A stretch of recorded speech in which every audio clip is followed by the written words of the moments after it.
Hi everyone, thank you for watching my previous videos around Julia, and I've been pretty much working with Julia now. Mm, I would be covering functions, and I'm trying to prepare a video around that. Probably pretty soon, post this video, you will have a technical video out there. But I just wanted to talk about what is a function, right? Um, Julia, as such, promotes itself as a scientific language, and when we talk about maths, we do have mathematical functions that are all around us, right? We have learned functions in our schools, mm, you know, for which we represent it as f of x, and there is a equation out there which gives you a single value, right? For some parameter that you pass, you will get a single value output.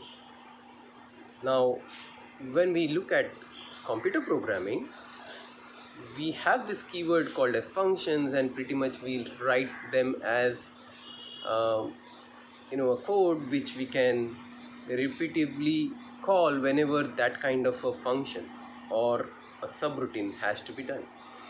Okay, but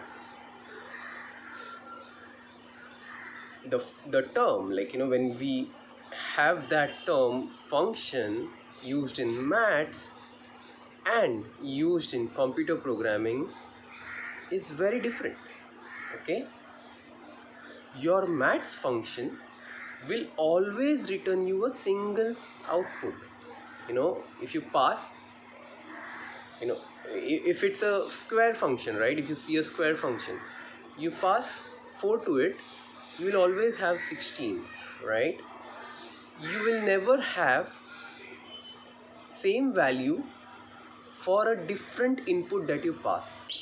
So in computer programming, the keyword function is used a lot, right? We write functions so that we can call those functions to do some specific operations for us or a specific task, right? If you compare maths functions to computer functions, right, they are totally different. Function in computer programming is written to provide an output for some specific inputs. Okay, now the computation depends on what inputs are presented to it, and also the output depends on how you want to represent the output, right?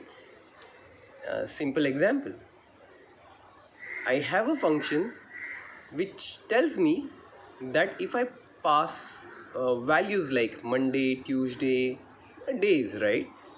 And it returns me saying that it's a weekday or it's a holiday.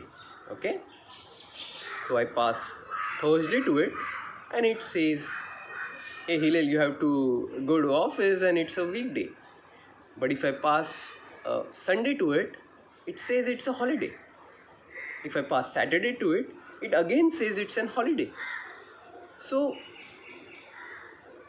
look at it from an angle that if you compare that back to your maths function, it's not going to work.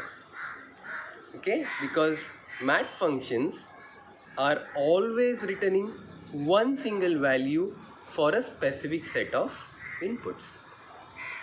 But here, computation, you might have different values as input, but you could get the same output. So I hope I was able to give you some insights around the term function in computation and in relation to mathematics.